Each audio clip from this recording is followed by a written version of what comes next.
தொடர்ந்து நம்முடைய அரசியல் விமர்சகர் திரு ஜேவிசி ஸ்ரீராம் இணைந்திருக்கார். வணக்கம் ஜேவிசி ஸ்ரீராம். இன்னும் தேர்தல் தேதி அறிவிக்கல, இது பிரதமருடைய அஃபீஷியலான பிரச்சாரம் கிடையாது. ஆனால் பிரதமர் அரசு நிகழ்ச்சியிலே அரசியல் பேசுகிறாரு.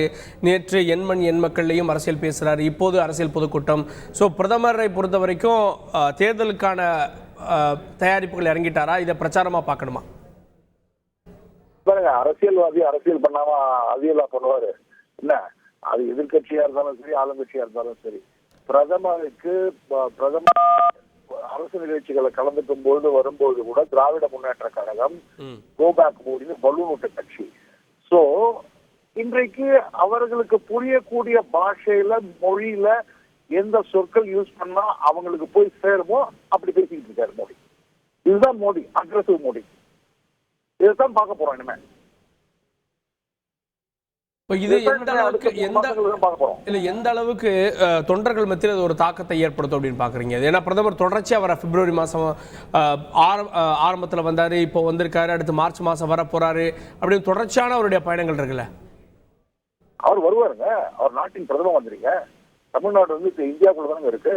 வருவாரு, பிரச்சாரம் பண்ணுவாரு, பேசுவாரு. இவங்க பண்ண என்னென்ன தப்புகள்லாம் பண்ணிருக்காங்க, இவங்க ஆளுங்கட்சியா இருந்த போது 15 ஆண்டுகள் இவங்க என்னென்னலாம் செய்த தவறினார்கள், என்னென்னலாம் வாக்குறுதி கொடுத்தாங்க, எதெல்லாம் செய்ய தவறினார்கள், இதெல்லாம் எடுத்து உரைப்பார். அவரு மக்கள் கிட்ட நல்லா புரியும், தொண்டர்களுக்கு உற்சாகம் ஏற்படும். பாரதிய ஜனதா கட்சியினுடைய தொண்டர்களும் சரி, நடுநிலையா இருக்கக்கூடிய மக்களுக்கும் சரி, அவர்களுக்கு உண்மையை புரிய வைப்பார் நரேந்திர மோடி அவர்கள். அதான் சொல்றேன் நான். 2019 தேர்தலில் ஒரு பொய் பிம்பத்தை கட்டமைச்சு இங்க வந்து கோபேக் மோடின்னு சொல்லி ஒரு சீட்ல கூட ஜெயிக்க வைக்காததை இன்றைக்கு அவர் வந்து சொல்லி காட்டுவார், அதை செய்தும் காட்டுவார். அதனால விளைவுகளை வந்து திராவிட முன்னேற்ற கழகம் மற்ற கட்சிகளும் சந்திக்க நேரிடும்.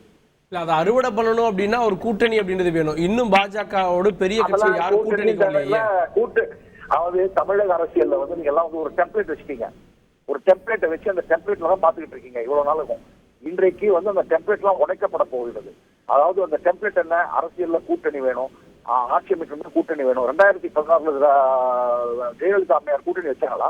2014 வந்து ஜெயலலிதா அம்மையார் கூட்டணி வச்சாங்களா? கூட்டணி வைக்கல. மோடியா லேடியான்னு கேட்டு 38 எம்பி ஜெயிச்சாங்க, 37 எம்பி ஜெயி.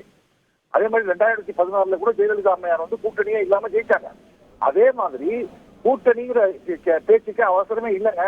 திரு அண்ணாமலை அவர்களுடைய செயல்பாடுகள், மோடியினுடைய நடவடிக்கைகள், மோடி பிரதம மந்திரி என்கிற ஒரு கேண்டிடேட், இது மட்டுமே போதும் பாரதிய ஜனதா கட்சி வலுவான ஒரு இடத்தை அடையறதுக்கு. இதுவே போதும்.